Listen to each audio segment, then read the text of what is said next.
Hello, everybody. My name is Aaron Knoll, and welcome back once again to the Movie Battleground. And we are back here for another excellent matchup.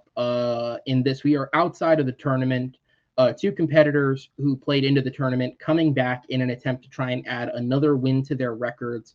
And this is kind of what's the thing that Lucas always said? It's like poetry. It rhymes. This is kind of something that rhymes for old Battleground. Any of you guys who saw the old matches back in the day will remember that I played a competitor by the name of Jake Marangoni, who I beat. And the host and writer of that match was, here's a name drop, Robert Parker. The next match that Jake played was Robert Parker in a sort of funny, let's see him take on the guy that screwed him over kind of thing. And tonight we have a very similar thing. Noah McCausland, who returns to the battleground after unfortunately losing to me, and I say that unfortunately for both of us, returns to take on the man who was behind that match, Kevin the Philosopher Poss, who himself is 1-1 after falling victim to current tournament finalist Joe Farrelly. Let's not waste any more time. Let's go ahead and bring them in. Introducing first with a record of 1 win, 2 defeats, he is Noah McCausland. Noah, welcome back to the Battleground, sir. This is a much nicer setting for the both of us to be in. How are you feeling about tonight's matchup? I'm feeling pretty good. I'm excited to play Kevin. He's been a friend after kind of watching him host the trivia and everything. But I feel like it's going to be a good match. I feel like he and I will be able to bounce off each other and everything. I know it's going to be a friendly match too. Like there's not going to be screaming or talking over one each other, I think, too much. I got a lot of respect for him, and I've seen the way he plays, so I'm excited to play. Absolutely, man. And obviously, your first match against Henry didn't go the way you wanted. Your match against me didn't go the way you wanted. But there was that middle match against Jacob where you really showed out, and I think you showed the growth. Do you think you can bring that same level of growth from another loss to pull out that victory? I really feel like I can. Like, if any, through anything, like win or loss, I feel like you can always grow, and it's really just up to you to make that growth. And so I feel like I can. I grew since I lost to you and was humbled and everything, and I feel like I can grow from whatever outcome this match is. So I'm ready for it. Absolutely. Well, it's great attitude one way or the other. Noah, wish you the best of luck, sir. I'm going to go ahead and send you to the back and introduce your opponent, entering with a record of 1 win, 1 defeat. He is the head of our sister channels, Trivia League, TM Geek. He is Kevin the Philosopher Poss. Kevin, welcome back to the Movie Battleground, sir. No one likes to lose, although you must be feeling some sort of sanctity that Joe has done exactly what he wanted and made it to the finals, and maybe he can pull out that W. How are you feeling going into tonight's match? Yeah, I mean, congratulations to Joe. Obviously, it never feels good to lose, but to go into that match against him, not get knocked out, pick up a point, and it felt good. It raised my ambitions in Movie Battleground and kind of showed what I could do, I think, to some people. So I'm excited to play a person like Noah. It's somebody that's new, that's really got a lot of fire and drive behind him. Like you said, I wrote the last match that he was in against you, and that match definitely didn't go the way that I thought it would. But he really surprised the hell out of me in the way that he can debate. So I know coming into this that I have a lot to overcome. All right. Well, I'm happy to have you back, sir. It's been a bit of a longer layoff, but we're glad to see you here. We'll go ahead and bring in Noah and go ahead and get into the match. Movie Battleground is a game that is a best of 5 rounds. It is the first to 3 points to win. Each round is worth 1 point. If one of our competitors happens to get 3 points in a row, that will be a victory by knockout. If the tie is tied 2-2 after 4 rounds, that will activate the 5th round. That is the blind round. That would be a first for both of these competitors, I believe. So we'll see if we can get there tonight. But before we go too far ahead of ourselves, we'll talk about the first 4 rounds. In each of them, the competitors have had the questions. They have had their time to prep. They will have a 60-second opening argument followed by a 2-minute chance to expand on that argument, 4 minutes of open debate where they will trade blows back and forth and get in as many points as possible, which will be followed by a 60-second closing argument to wrap up their points and get in their last final touches on their argument. Following that, we do have 3 great judges backstage in the form of Brian Nussbaum, Jake Reese, and Alec Miller. They will come on screen and they will make the decisions based off what the competitors have said as to who had the better argument. With all that said, guys, do you have any questions for me, or are you ready to get going? Ready to go. All right. Best of luck to both of you guys. And we're going to go ahead and get into question number 1, in which we are talking about action comedies. We just recently saw what you would argue is an action comedy release in Uncharted. Whether or not you found it funny is up to you, but I would certainly say they are trying for comedy. So I figure let's take a step back and talk about the action comedies that very clearly inspired Uncharted. What is the best action comedy released in the 2000s? Now, this is one of those genres where people may have their own specific definition of what an action comedy is. However, we here at Movie Battleground like to go very broad. If it has action and it has shit that makes you laugh, it's an action comedy, and the specifics of which will not be argued because they were both accepted. Fuck you. I said they counted, so they count. With that said, though, guys, we're going to go ahead and get into this. Prior to the match, Kevin, because you do have the slightly better record, you were deemed the favorite. You chose to go first on questions 2 and 4, which means Noah will be going first on question number 1. And as I go ahead and bring in your timer and hope it doesn't break the video, you will go ahead and start. It'll tick when you begin speaking, sir. Pirates of the Caribbean, The Curse of the Black Pearl remains a rarity among summer movies and action comedies in that it not only meets audience expectations, it exceeds them. It echoes the ambition, mischief, boyish glee, and whimsical wit of 80s adventure films like Raiders of the Lost Ark, Gremlins, The Goonies, and The Princess Bride. It comes close to recreating some of the bigger-than-life wonders that we experienced with the movies in our childhood while cracking jokes, using body language humor, and humorous characters that served the film. The comedy action part of this film is in the forefront, but is not the only part of the puzzle that makes the entire picture whole.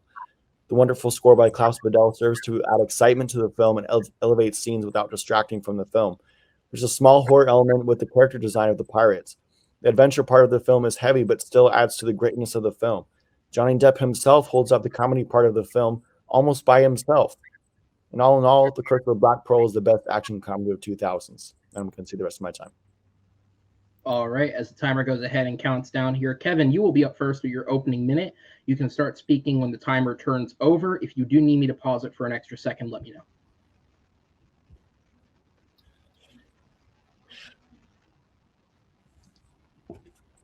All right, so the best action comedy of the 2000s, and I think one of the greatest action comedies of all time, frankly, giving you countless comedic scenes, some of the most enjoyable action sequences that you'll ever see in a movie like this, and it elevates the buddy cop movie genre for one of the best second and third acts in a film in recent history, and that film is 2007's Hot Fuzz.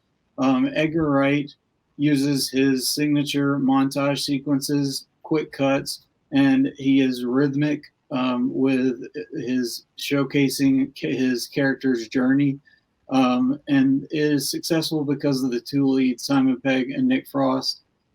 These actors have so much comedic chemistry coming out of other films, Shaun of the Dead, and TV shows, which I will get into coming up soon. So I will relinquish the rest of my time in this round. Absolutely. You can relinquish all 0 seconds of it. With that said, just keeping it light, man. Just keeping it light. With that said, Noah, back over to you, sir. You have 2 minutes on the clock when you start speaking. First of all, Hot Fuzz is a good movie. Its humor lands most of the time, and the mystery part is fun and engaging. But it just remains a good movie and nothing more. The British comedy and deadpan observational humor is overwhelmed by the tiresome bloat, blood, and noise lifted from the spoof to source material. It's half an hour too long and really is just a string of references and genre jokes with a little more than an average plot to hold it together. The filmmakers have made the case that Angel has to grow to overcome his troubles, but when you're a super cop whose biggest vice is not watching enough movies and drinking enough beer with your mates, the message doesn't resonate. It spoofs just to spoof, like with action shots that don't do much for the film except look cool. With Pirates of the Caribbean at World's End, not at World's End, Curse of Black Pearl, you get an iconic character in Captain Jack Sparrow. While Johnny Depp has had numerous roles, Captain Sparrow is by far the most intriguing and memorable of his characters and displays his talent as an actor. Jack has a character as aloof and goofy and fulfills most of the film's comedy aspect, but he also displays his wild genius and his skill as a captain. He spits off some really funny and memorable quotes like the one about dishonest men. You see his sword fighting is on par with Will, who has been training for years, and the fight between him and Barbossa, who is feared among pirates and sailors alike. He held his own and eventually wins. You get very efficient, ominous tones with the darker lighting in some of the scenes of the film, and the really cool shot with the cursed pirates walking underwater. The score really highlights the action and lets it swell. The comedy is well integrated in the story, helping us to get to know the characters and the relationships that arise between them. All these elements come together to make the best action comedy of the decade. Kevin says the second act is great, but it's really just bloated and drags on for a little too long. You know, and I don't know how much time I have left, so I'm gonna I'll just concede the rest of my time. Absolutely. All right. Bounce that forward there. There we go. That was basically on par. You will get those 3 seconds back, Kevin, and it will start 3 seconds after you speak. All right. So Hot Fuzz, which actually is an action comedy. I think it's a pure action comedy, whereas, I think a lot of people would have a problem calling Curse of the Black Pearl a pure action comedy. Even on IMDb, it's held as fantasy action. Comedy isn't even in there. If you want to call Mackenzie Crook's Wooden Eye comedy, I guess. I mean, Jack Sparrow occasionally swinging on a rope, sure. But that, to me, that's not hilarious. But the comedy in Hot Fuzz, you have first off, let me tell you about the cast. You have Simon Pegg and Nick Frost, like I said, but it's also loaded with Jim Broadbent, Patty Considine, Timothy Dalton, Bill Nighy. You have the regulars, some more regulars like Julia Deakin, Martin Freeman, Rafe Spall, and others that are fantastic in this. Even Peter Jackson making a cameo as Father Christmas, stabbing Nicholas Angel in the hand. So just a fun, lighthearted comedy. Some of the stuff, it's not going to be, what you would normally see. What would be in real life.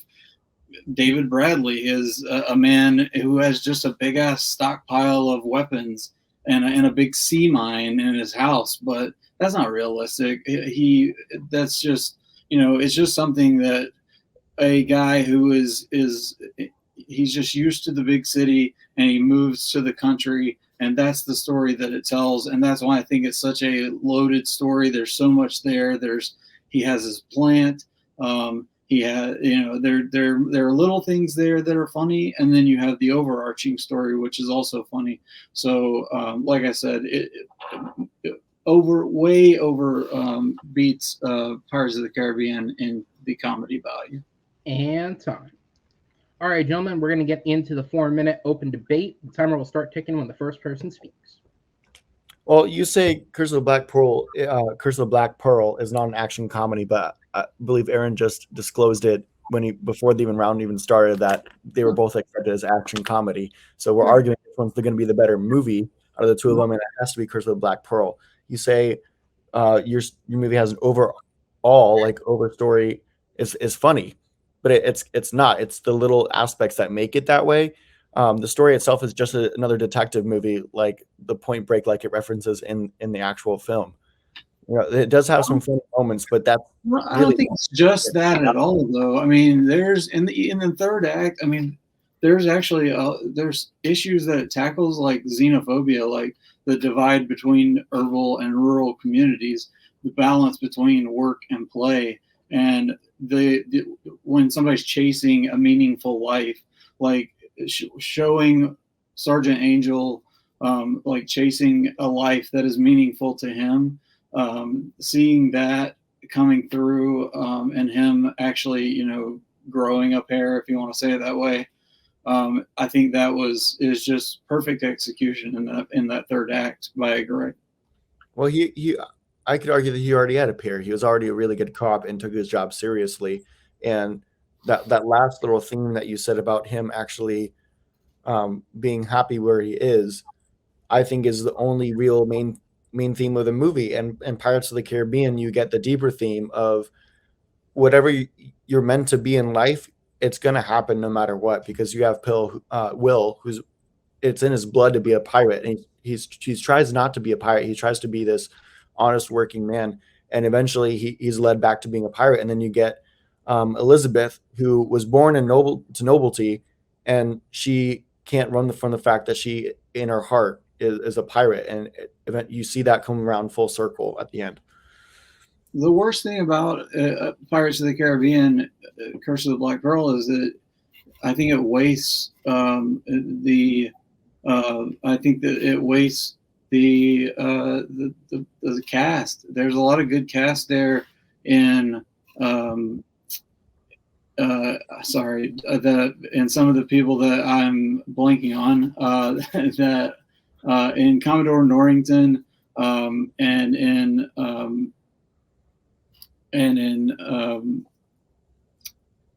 damn, I can't think of her name.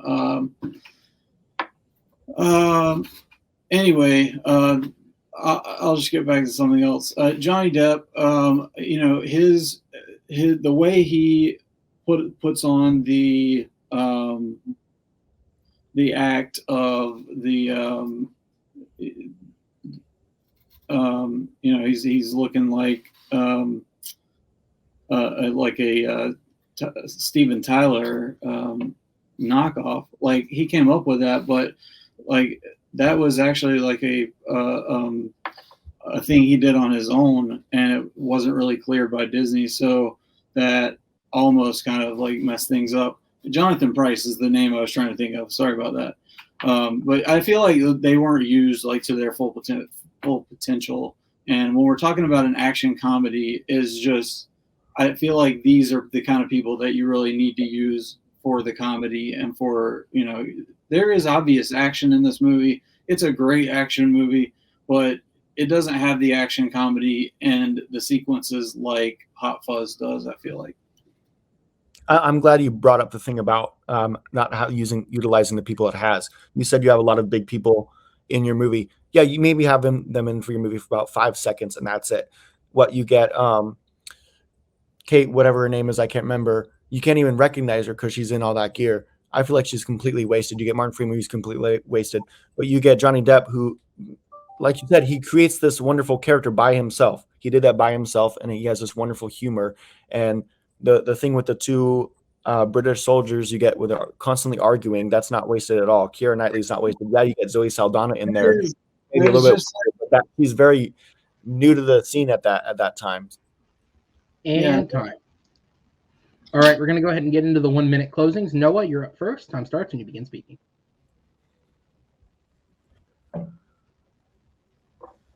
Curse of the Black Pearl is the best action comedy of the decade because the humor works with the story and the character to further both. The action is highly kinetic and entertaining on repeat viewings and is magnificently accented by the iconic and genius score of Klaus Badell, which we haven't even stated is that much in this round. It's absolutely wonderful. You could identify the music with a slap of your fingers, just like that. It's highly, highly listenable. Overall, Hot Fuzz could use a bit more speed to outrun its demons. For a movie based on the stunted mental development and perfect action timing of American crime-fighting picks, Hot Fuzz has surprisingly little idea how to get to its point or when. Hot Fuzz is a good movie that is good for a night when you don't know what else to watch, but it does not have the grandeur to escape the fact that it's just a parody and a spoof that amounts to laughter and not much else. And I'll concede the rest of my time. All right. As the clock is coming up to about the 10-second mark, Kevin, I'll go ahead and let you go once it ticks down to 0. If you do need me to pause to give yourself an extra second, just let me know. We'll be all right.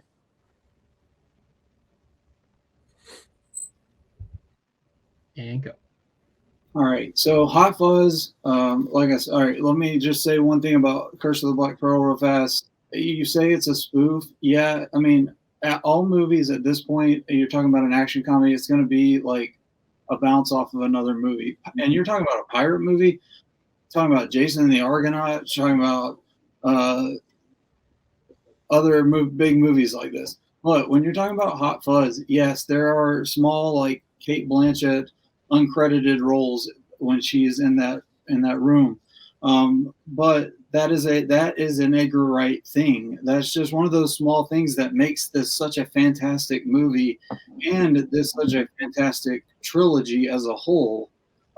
So Nick Angel is, him going from not knowing where he's going to go in life to finding a best friend and making this buddy cop movie, just taking this to the next level. This is just an amazing action comedy for the 2000s. And time.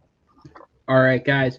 Very good opening round. I'm going to go ahead and send you guys into the back as I will go ahead and bring our judges in.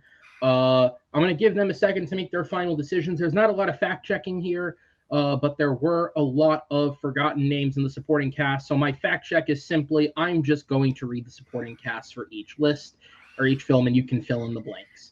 For Pirates of the Caribbean, Curse of the Black Pearl, supporting cast members include Jack Davenport, Jonathan Pryce, Kevin R. McNally, Lee Arenberg, yes, that's what that said, Mackenzie Crook, and a very early in her career, Zoe Saldana. For Hot Fuzz, you have Adam Buxton, Olivia Colman, Ron Cook, Kenneth Cranham, Martin Freeman, Paul Freeman, Rafe Spall, I'm trying to skip to the one people will recognize, Rory McCann, Joe Cornish, Stephen Merchant, Steve Coogan, Peter Jackson, Kate Blanchett, Garth Jennings, and Edgar Wright himself. And like 10 others who I don't know. With that said, though, sorry, Joe. I know that you're British and you probably love all those people in that film, but I don't know them myself. With that said, though, I'm going to go ahead and head to our judges. Brian, I go to you first. Who gets your vote, and what was the main point that sold you? I'll go with Noah. Told me was his rebuttal and also his closing statements, and also I'm surprised he didn't mention how the Oscar nominated for Johnny Depp as well. But for the debate, I'll go with Noah. Okay, Jake, I go to you next. Who gets your vote, and what was the main point that sold you? I also have Noah.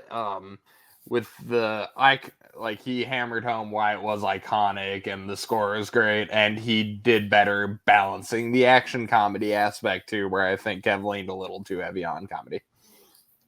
All right. With that, I'll go ahead and send you guys to the back. Thank you so much.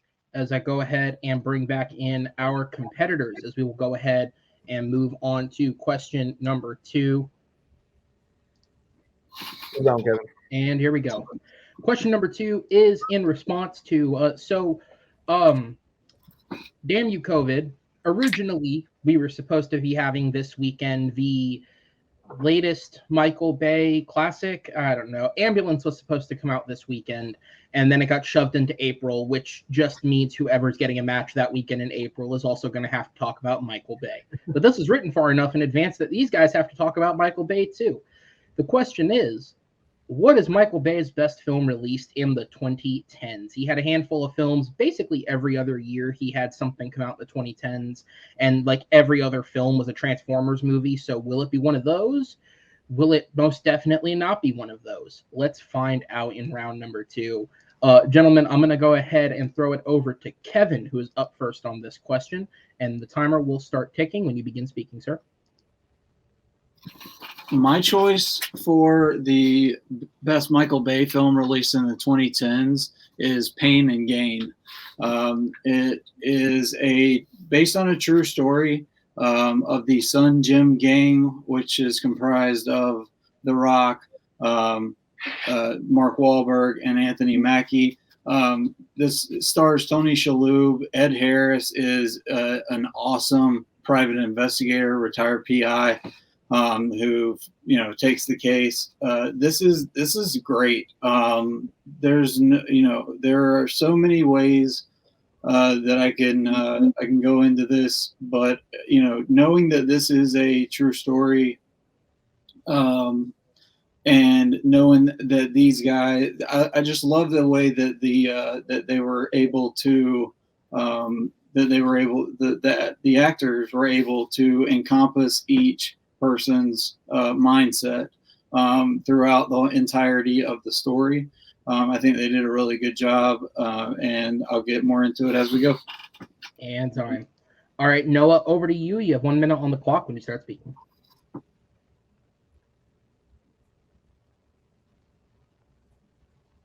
So my movie is also made about real life, and it's going to be Transformers. I kid you. I'm going with 13 Hours. So 13 Hours, while still being a Michael Bay film, is a good Michael Bay movie. It knows what it is and does not try to be anything else.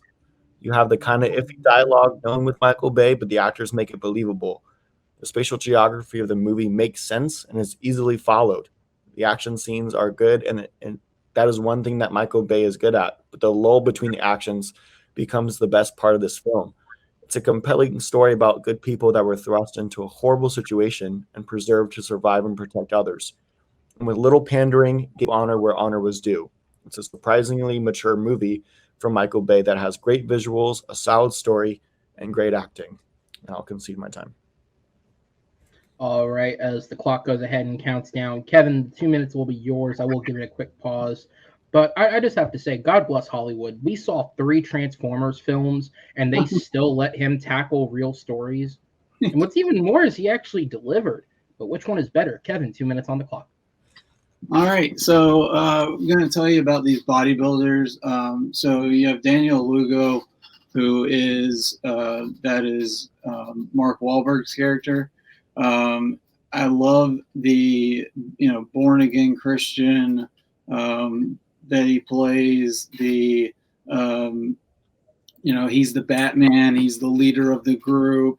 He is, he goes and he sees the motivational speaker, Johnny Woo, a great cameo in this movie by what is his name? We'll get that in just 1 second. Johnny Woo is Ken Jeong.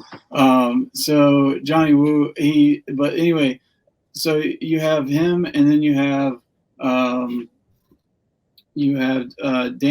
Adrian Dorval, which is that is Anthony Mackie, and he is a kind of like the Robin to Mark Wahlberg's Batman, and then you have Dwayne Johnson as Paul Doyle, who's actually based on 3 different people, all combined into one, but. I love how he just plays like this airheaded guy, and he can't do anything like right, but he's hilarious as he is kind of going through, it's almost like, he's based on 3 people. It's almost like he's based on the 3 Stooges. But anyway, these 3 guys and they decide to rip off Tony Shalhoub, who is Victor Kershaw, based on real life Mark Schiller, and he hires Ed Harris. This is a great movie, and I'll get more into why I think this deserves to be said. It's better than 13 Hours after Noah. All right, Noah, 2 minutes on the clock. Time starts when you speak. I'm going to speak really fast because I have a lot written down. The film and story do not feel forced, and Bay allows this story to unfold, giving the audience the opportunity to understand the tragic circumstances of this horrendous attack. Once the attack happens, you are on the edge of your seat the entire time, and you really feel the longevity and exhaustion from the continuous attack. The relief at the end when allies finally arrive to help lets the audience take a breath and relax. Bay does a great job of capturing the spatial geography of the compound, and during the attack, you know where everyone is in the direction of the attackers. In the beginning, you really feel a tension and claustrophobia of being in a hostile country.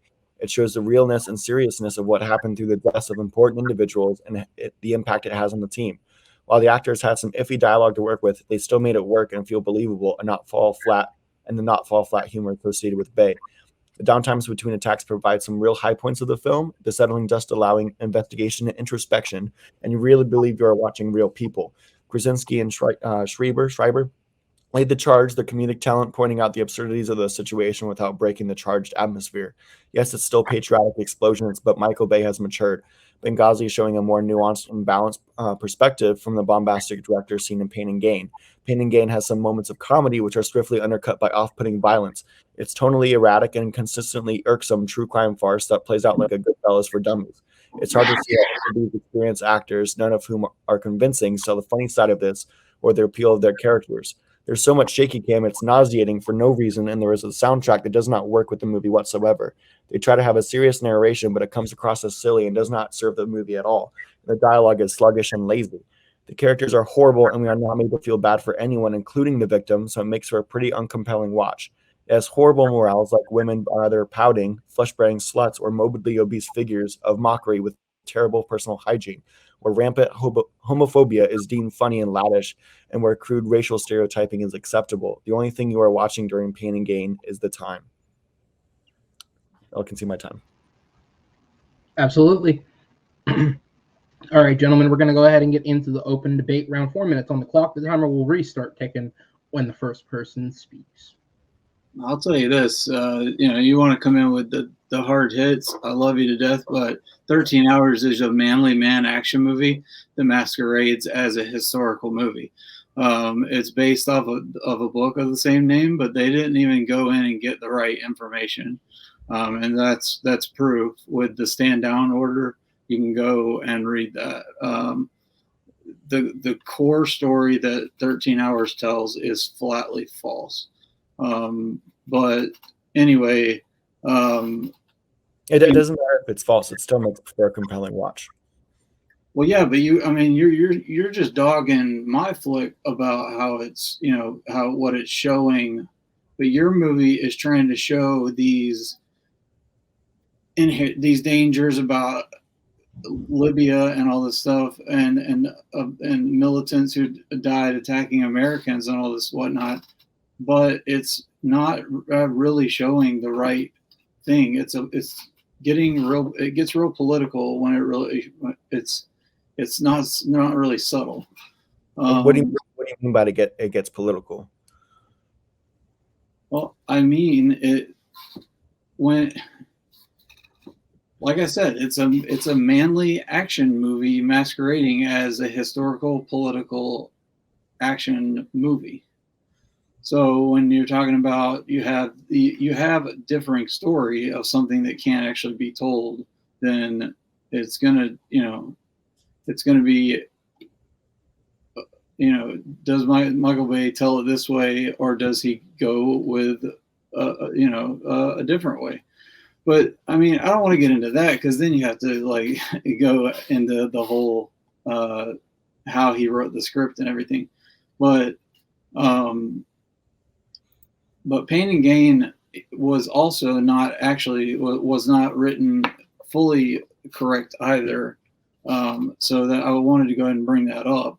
But the guy who it was based off of did tell what the real life was more like. And it's more like how the movie is. You want to talk about the soundtrack and stuff?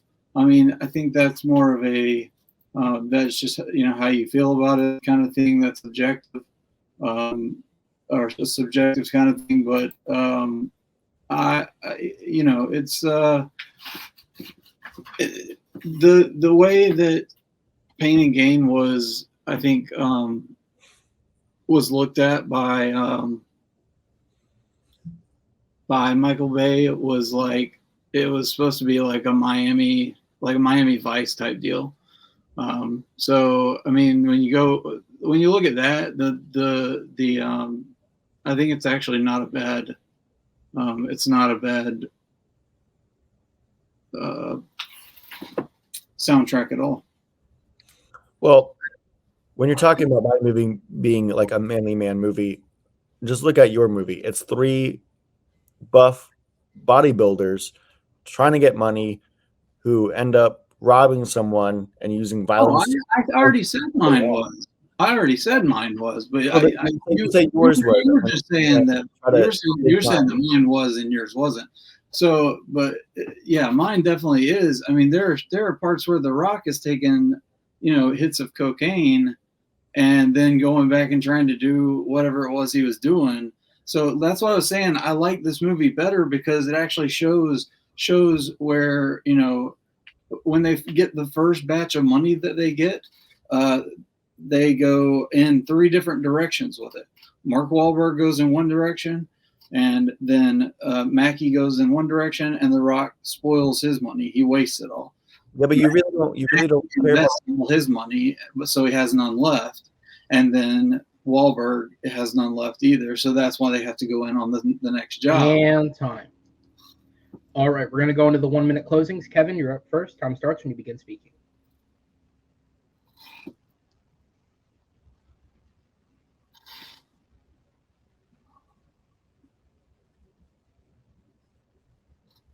So Pain and Gain is not the best movie, but I think it's better than 13 Hours. 13 Hours is, I think, a slap in the face to some of the soldiers. I think it's poorly written, and it's just one of those movies that maybe shouldn't have been put out. Maybe it should have been looked at more deeply. And I just think it's a little bit offensive. So Pain and Gain it has humorous moments, but when it's a serious, when it's a real, true film, and you see at the end these guys got sentenced. The Rock's character, Paul Doyle, he confessed, gave him a full confession, so he served and all this stuff. You see this stuff and you're like, holy crap, this, it really happened. So it kind of sets in, and it's like, okay, this actually wasn't bad. Plus it got $86 million at the box office. All right, Noah, back over to you. Time starts when you begin speaking. So you're talking about you watching everyone do different things with their money. You really don't care about what they do with their money because they're so uninteresting and unethical to watch.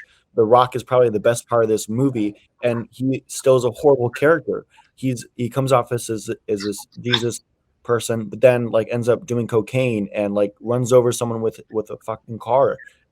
He's a horrible character, and he's probably the best part of the movie. He's probably interesting to watch, and that's it. Nothing else. This 13 Hours is a maturing port of Michael Bay, and it shows what he really can do. You get good performances by everyone. The action scenes are terrific, as well as the lulls between them. That's probably the best part of the film, is the introspection and the conversations you get between all of those guys, who aren't soldiers, by the way, they're mercenaries. Pain and Gain is a dreadful film that overuses Dutch angles, lens flares, and slow-mo, where none of those do anything to help the movie. It's a slugfest for horrible acting, horrible writing, and horrible characters that no one roots for. Everyone knows Michael Bay as being excessive in his films, but even with that, this has to be the worst Michael Bay film, and I've seen the last night. All right. That will be a call on the round, gentlemen. Another great debate. I'm going to go ahead and send you guys to the back as I bring in the judges. So, excuse me. Since the bulk of that open round was spent on kind of talking about the factual accuracy of both films, I decided to do a bit of research into that just to kind of get an idea of where it's at. When it comes to Pain and Gain's factual accuracy, according to as many sources as I could find, the movie on a structural level is accurate, but in terms of basically every detail you can find, the movie is inaccurate. Now, director Michael Bay and writers Christopher Marcus and Stephen McFeely have defended this decision. They basically said that they are telling the broad strokes of the story and made the changes in order to make it more cinematic. For example, in the film, the real life, the character of Victor Kershaw recognizes Mark Wahlberg's Daniel Lugo by the scent of his cologne. In real life, the victim Mark Schiller recognized him just by the sound of his voice. A change like that was made in order to make it more cinematic. But basically, every little detail you could find about the film is inaccurate, but that's something that the filmmakers have owned up to and have never tried to deny. In terms of the portrayal of the actual victim, Mark Schiller, as the character Victor Kershaw by Tony Shalhoub, Mark Schiller actually attempted to sue the film. However, I don't believe it ever went to full court. In terms of 13 Hours, as was discussed in the fight, the biggest sense of accuracy comes with the stand down order. That's kind of the biggest thing that's debated. The CIA, both as a group and the actual CIA chief at the time, who in the film is not named, he's only known as Bob, which is a pseudonym for the character, have both vehemently denied that a stand-down order was ever given. However, Chris Peranto, also known as Tonto, who was played by Pablo Schreiber in the film and is one of the hired mercenaries at the compound, has said that stand-down was what they were told. And that is 100% correct, and that he believes that people are only trying to fight against it because that is an order that would hurt people's political careers. However, no real answer has come to it. People who were there are saying the stand down order was given. The people who are in charge have said it was not. So again, it's kind of a he said, she said situation. But with that said, Jake, I go to you. Based on the arguments given in the round, who gets your vote and what was the main point that sold you? I got Noah again. He was able to concisely point out why 13 hours was good and why Pain and Gain is bad. Okay, and then Alec, first off, welcome to the Battleground as a judge, sir. Happy to have you. And where did your vote go to based on what you said? Yeah, I also went Noah. I think he was really able to say what was great about his movie. Okay. All right, gentlemen, thank you so much. I'm going to go ahead and shift you to the back as I bring in our competitors, and we will head on to question number 3. And we are on the nearing eve of some more Star Wars. Just last January, we had the Book of Boba Fett conclude. Say what you will about it. We know in May we have Star Wars Obi-Wan coming. We know The Bad Batch is coming at some point, and we know they've got 10 million other shows in production, including one that recently was announced to have John Watts involved, the director of the 3 Spider-Man films, which is rather interesting.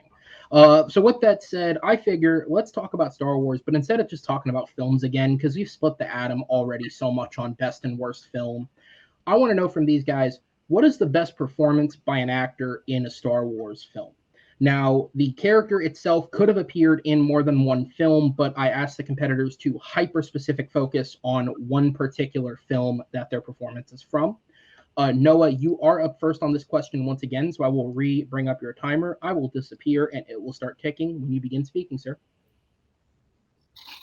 The Star Wars franchise is known for lacking acting chops from time to time with actors like Hayden Christensen. But there are some notable performances that fans and critics love. And there's one that people have been spouting their love for years and years and years, since Revenge of the Sith, and that's Ewan McGregor. He's so loved by the Star Wars community that the world erupted when news of him having his own show came to surface. This is because of his role, especially in Revenge of the Sith. You see the energy and the mindset of a younger Obi-Wan played off effortlessly. You see his relationship with Anakin and how it affects him at the end. His effortless charisma, incorruptible drive to do the right thing, and general vibes of wholesomeness are just pure Obi-Wan, and you can't take it away from him. He's probably one of the best actors in the Star Wars franchise, and I yield my time. All right. We'll go ahead and let the timer run down from that 10-second mark. Kevin, as soon as the timer turns, the time is yours. If you do need me to pause to give you an extra second, I can.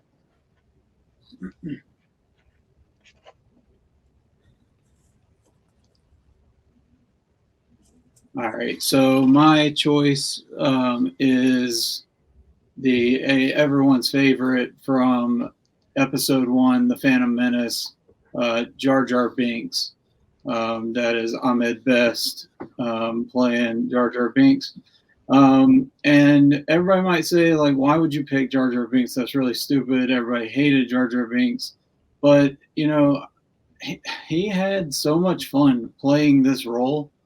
And he was, you know, everybody said he was just denounced as a cheap money grab to make and sell toys. And he was just a poorly written character. People said that his voice or whatnot was offensive, but Ahmed Best as a person has the best performance by an actor in a Star Wars film in Episode 1 when he puts on Jar Jar Binks, and I will explain why in this debate. All right. Noah, back over to you. Time starts when you begin speaking.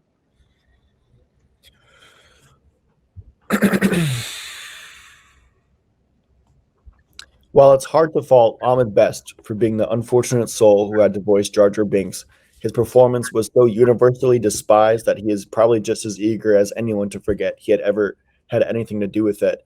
His line delivery still haunts our dreams, and even worse, it tainted his acting career, as Jar Jar remains his biggest role to date. There you go, Aaron, for your fact check.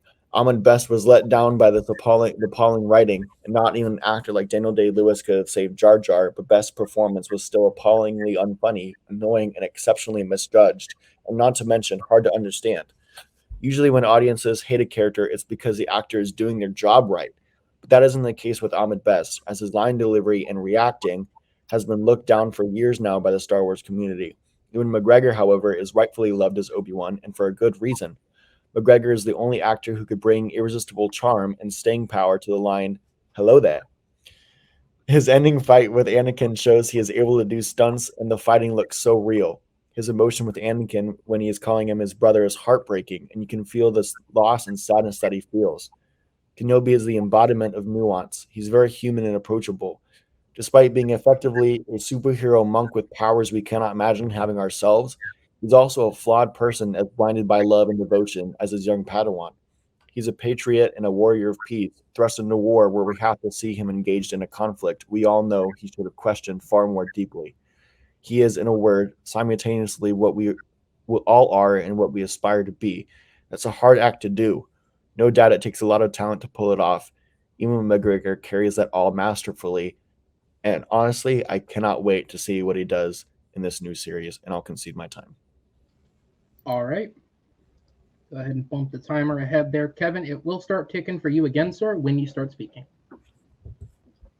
All right, let me go ahead and just do a fact check for you there, Noah.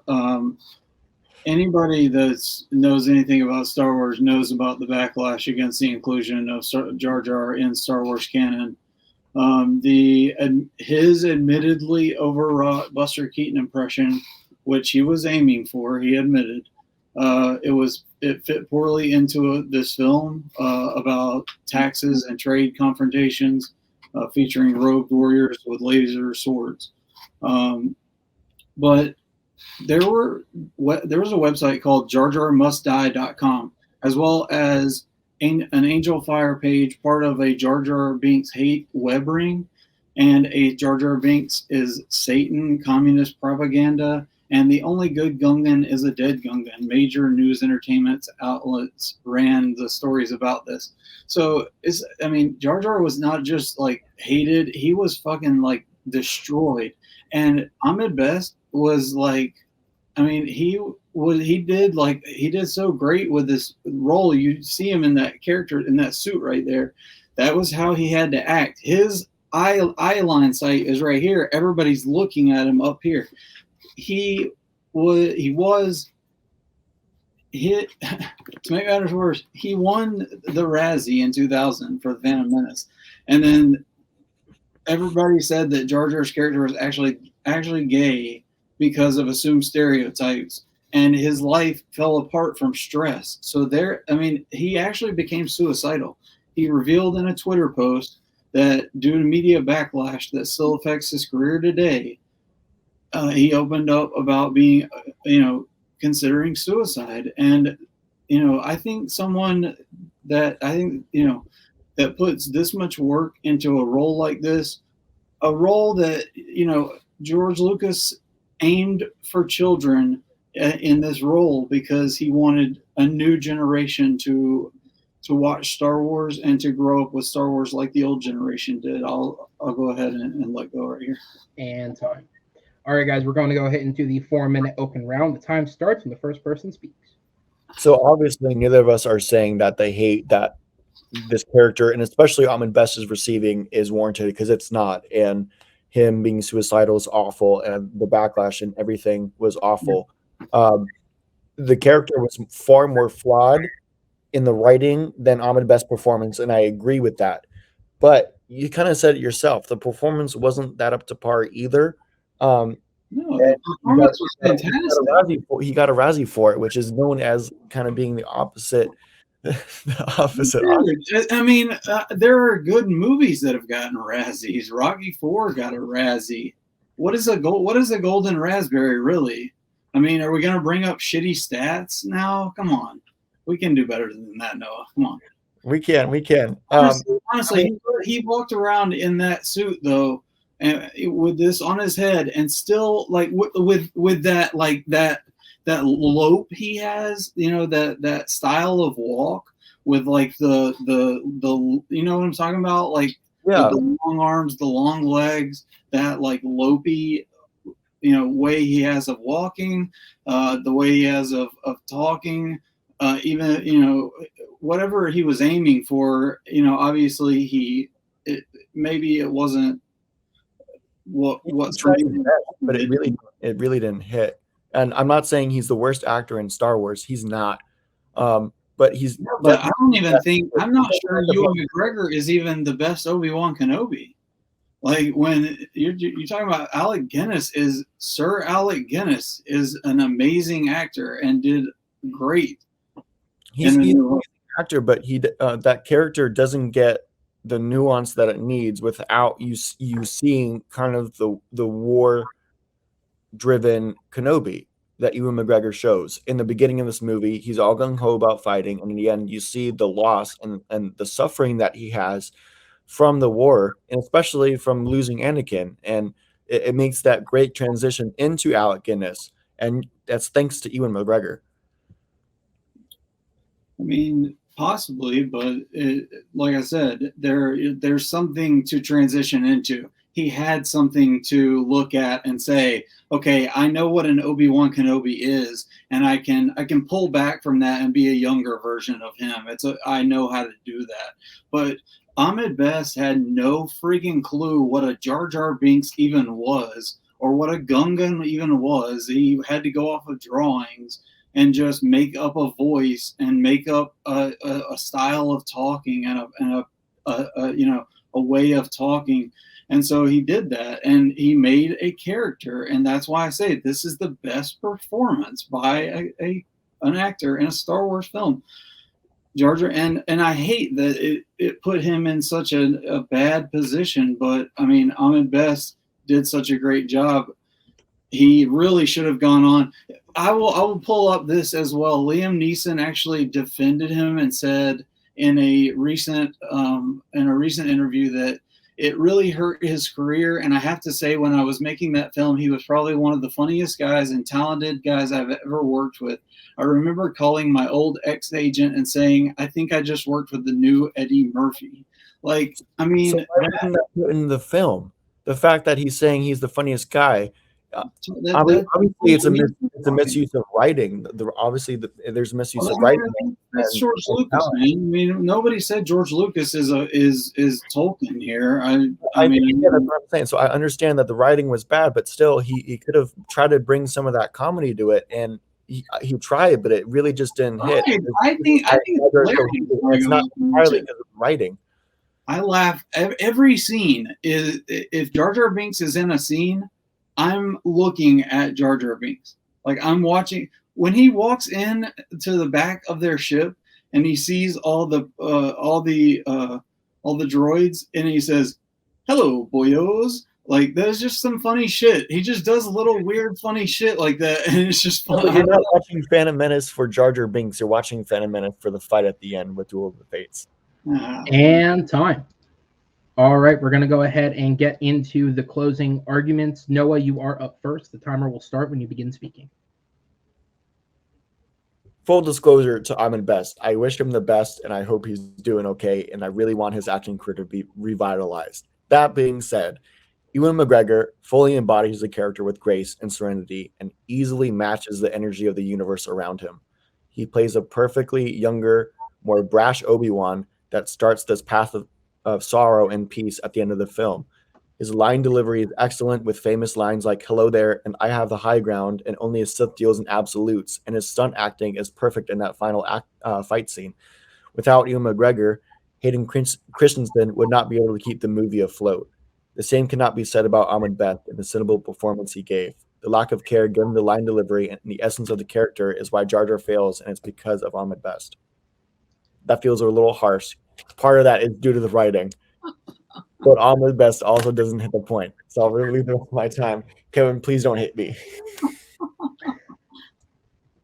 Ahmed Best, on behalf of Movie Battleground, I we know. wish you the best. He's just saying what he has to say to win. Kevin, when the timer turns, it is back onto you, sir, and it will start when you speak. Nothing being said is personal, and I sometimes hate the things that I'm saying. So that's how I felt about the one. Never mind. All right. So going into Ahmed Best here, I'm excited. I'll just say I'm excited to see him because he is back in Star Wars Jedi Temple Challenge. So I'm excited to see Ahmed back. But anyway, Ahmed Best as Jar Jar Binks. Everybody, like I said, everybody gives him crap for it. I think everybody just hates the character. That's really what it boils down to. But if you really watch it for what it is, and that's basically what I did today, and I just watched it straight purely for Jar Jar Binks, and it kind of just inspires like a kid like something in me, like I go back to 1999, and I'm like, I remember thinking, this is kind of, he was cool then to me. So I don't know, that maybe it's something about my age or whatnot, but I do think Ahmed Best gives the greatest performance in a Star Wars film, and he's definitely not he's not praised nearly enough for it. All right, and that will be time on the arguments, gentlemen. Another good one. Thank you both. I'm going to go ahead and send you to the back while I bring in our judges for the vote. Just a couple small quick fact checks. Ahmed Best did win the Golden Raspberry that year in Phantom Menace. He won over Best Supporting or Worst Supporting Actor, against Kenneth Branagh for Wild Wild West, Gabriel Byrne for End of Days and Stigmata, Rob Schneider for Big Daddy, and Jake Lloyd for Star Wars Episode 1, The Phantom Menace. And it really doesn't get lower than nominating a child for Worst Supporting Actor. In terms of answering the question, what is a Golden Raspberry? A Golden Raspberry is a golf ball-sized fake raspberry atop a fake 8mm film reel that is spray-painted gold. The trophy has an estimated street value of $4.97, and the foundation behind it has claimed that they do it in order to encourage well-known filmmakers and top-notch performers to accept and own up to their bad. With that said, though, it is based on the arguments, not this technicality of what a Golden Raspberry is. So, Alec, I go to you first. Who gets your vote, and what was the main point that sold you? Yeah, I went with Noah. I think Noah just put his foot on the gas and didn't let up the entire time. So I had to go with Noah. All right. And, Brian, I go to you. Who gets your vote, and what was the main point that sold you? Gargoyle as well. He brought up the points of how Ewan McGregor is beloved by the community. He mentioned the lines made famous by Ewan, and also how he mentioned about him transforming to young to young. So that was my common point. Okay. All right, guys. Thank you so much. I'm going to go ahead and send you guys to the back because your winner by a final score of 3-0 in a knockout, Noah McLovin McCausland, coming in with some big play today, Noah. And as somebody yourself who has been knocked out twice, I'm sure you can relate to Kevin because you've been on the other end of the table, but now you sit in the position that I think you've wanted to be in all along. How are you feeling after the match? I'm feeling pretty good. I was worried about Hot Fuzz, and I was honestly getting really worried about Ahmed Best because I feel like Kevin was bringing up some really good points and everything. But I was wanting it to come down to the wire and making it a little more interesting tonight. But sometimes this is what you get. I'm pretty happy with a knockout. It's something that I've wanted for a while, so I'm just happy it's not against me this time. It's absolutely fair to have that feeling, especially more than once. It's fucking unlucky and unfortunate when it happens. But tonight you are on the right side of it. So obviously, there's no direct path for you next to where you go. But is there anyone that you would have interest in playing? Should it work out and line up, or is it just kind of you'll take what comes your way? I'll pretty much take anything that comes my way. Honestly, anything. If it's you, Henry, I'd love a rematch at any time with no animosity between any of you guys. I'm down for anything, really. All right. Well, I like that because it makes my job easier, truthfully, as a scheduler. But we'll go ahead and send you to the back. Congratulations on your win, sir. We look forward to the next time we have you here on the Movie Battleground. As I go ahead and send you back and bring in Kevin, the Philosopher Pause. Sir, unfortunately, it didn't go your way tonight. And as somebody who's hosted pretty much all of these, I know that there is no way to properly console somebody in defeat. I just want to ask you, how are you feeling right now? Pretty bad, pretty shitty. But it is what it is. Congratulations to Noah. That's about it. Absolutely. Yeah, I think I have to say that I always have to give respect to somebody who goes for a big swing answer, one that you know is going to be an uphill battle to fight for, but you have the conviction. The last one that I can think of we had was probably Abel trying to say that oh my god, what's that shitty film? Artemis Fowl is Kenneth Branagh's best movie. And I feel like in the general consensus of the population, Ahmed Best is an uphill swing answer, and you certainly can't say that you didn't have passion for it. So I do, as the person who runs this, it's always nice to see a real fresh approach to something. So I do have to commend you for that, sir. And I ask you kind of the same question. Obviously, you're in a different headspace because you're coming off a loss, but is there anybody that you would like to kind of see yourself up against, or is it just as it comes? I kind of take it as it comes. I would like to play Chad at some point.